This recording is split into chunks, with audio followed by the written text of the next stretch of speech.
Hi hello hello everyone, welcome to my channel पर आप सभी को स्वागत है। दोस्तों, कैसे हो आप सब।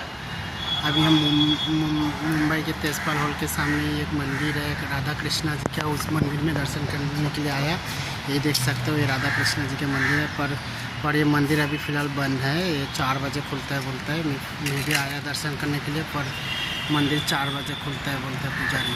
इसलिए हम बाहर बैठे हैं और वीडियो शूट कर रहा है। और ये आपका बसमैन बोला कि अभी मंदिर ये टाइम पे बंद रहता है, 4 बजे खुलता है। सो दोस्तों, आप देख सकते हैं मंदिर का नज़ारा बहुत अच्छा है। ये है मुंबई में दोस्त, बने रहेगा हमारा वीडियो ब्लॉग वीडियो।